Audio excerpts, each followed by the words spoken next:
Economics बोलता है कि बुक्स जो होती हैं वो हमारी कंज्यूमर गुड्स हैं, but I am not agree with this point. Books are not the consumer goods, books are the capital goods, क्योंकि वो आपके लिए कैपिटल फॉर्मेशन का काम करती हैं। बुक्स आपका इन्वेस्टमेंट है, जितनी ज़्यादा बुक्स पढ़ोगे।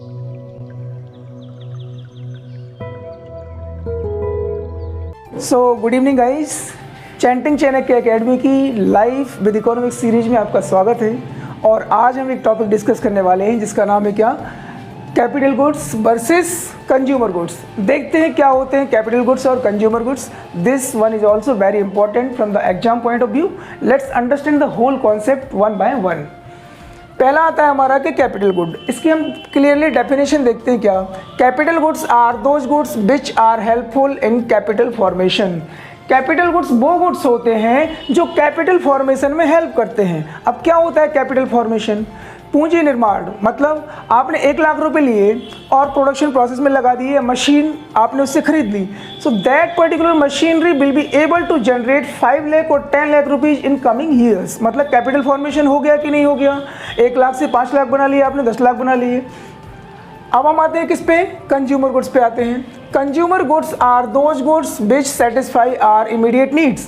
कंज्यूमर गुड्स वो गुड्स होते हैं जो हमारी इमीडिएट नीड्स को सेटिस्फाई करते हैं। फॉर एग्जाम्पल, आपको भूख लगी, आपने ब्रेड खा लिया। You want to cover your body from sun and rain, तो आपने कपड़े पहन लिए। बुक्स आ गई अपनी, है ना, फैन हो गया। ये सारी हमारी इमीडिएट नीड को सेटिस्फाई कर रहे हैं। फैन, जैसे हमको गर्मी लग रही है, हमने फैन चालू कर दी, हमारी नीड सेटिस्फाई हो गई। इकोनॉमिक्स बोलता है कि बुक्स जो होती हैं वो हमारी कंज्यूमर गुड्स हैं, but I am not agree with this point. Books are not the consumer goods, books are the capital goods, क्योंकि वो आपके लिए कैपिटल फॉर्मेशन का काम करती हैं। बुक्स आपका इन्वेस्टमेंट है, जितनी ज़्यादा बुक्स पढ़ोगे उतने ज़्यादा स्किल्स डेवलप होंगे और आप फ्यूचर में कैपिटल फॉर्मेशन करने में कामयाब हो गए। ठीक है, तो आते हैं नेक्स्ट पॉइंट पे हम। Add to production capacity. Capital goods जो होते हैं they increase the production capacity. जितने भी हमारे कैपिटल गुड्स हैं वो हमारी प्रोडक्शन कैपेसिटी को बढ़ा देते हैं। फॉर एग्जांपल कि मान लो एक रेस्टोरेंट है, उसमें मिक्सर नहीं है, ठीक है, तो अभी काम करने में टाइम लगता है, कम कस्टमर्स को सर्व कर पाता है, लेकिन उसमें बढ़िया सा ग्राइंडर मिक्सर आ गया। So now they can cook the food immediately and they will be able to serve the more customers. ज़्यादा कस्टमर्स को वो क्या कर पाएंगे? सेटिस्फाई कर पाएंगे, सर्व कर पाएंगे। तो हमारी प्रोडक्शन कैपेसिटी बढ़ गई कि नहीं बढ़ गई? लेकिन जो कंज्यूमर गुड्स होते हैं वो हमारी प्रोडक्शन कैपेसिटी को नहीं बढ़ाते हैं, बस नीड्स को सेटिस्फाई करते हैं। Now we come to the next point, that is durability और लाइफ स्पैन। कैपिटल गुड्स का जनरली जो लाइफ स्पैन होता है या ड्यूरेबिलिटी होती है वो लॉन्गर होती है, 5 साल, 7 साल, 8 साल, 10 साल होता है। लेकिन कंज्यूमर गुड्स जनरली क्या होते हैं? They have a very shorter life span. आपने यूज किया और कुछ तो ख़त्म हो जाते हैं, है ना, और कुछ क्या होता है 2-4 साल चलते हैं। इनकी भी आगे जाके कैटेगरी आती है हमारी कैपिटल गुड्स, कंज्यूमर गुड्स की, durable goods, non durable goods और semi durable goods. But that topic we will be discussing in the next video.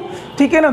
अच्छा, सबसे इंपॉर्टेंट चीज़ हमको ध्यान रखनी है इस वीडियो का, जो आपके लिए बहुत इंपॉर्टेंट है, क्या same goods can be a consumer good और a capital good, it depends on its use. मतलब एक ही गुड कैपिटल गुड भी हो सकता है और कंज्यूमर गुड भी हो सकता है। डिपेंड करता है कि आप उसका यूज़ क्या कर रहे हो। यूज़ के ऊपर उसको देखना पड़ेगा कि ये कैपिटल गुड की तरह बिहेव कर रहा है या फिर कंज्यूमर गुड की तरह बिहेव कर रहा है। मान के चलो एक हाउस होल्ड ने क्रॉकरी खरीदी तो वो क्या है? कंज्यूमर गुड है। लेकिन अगर सेम क्रॉकरी एक रेस्टोरेंट वाले ने खरीदी तो that is a capital good. क्यों? क्योंकि उसकी प्रोडक्शन कैपेसिटी को वो बढ़ा रहा है। Okay guys, so if you wish to take the screenshot of the notes you can take in 1 minute.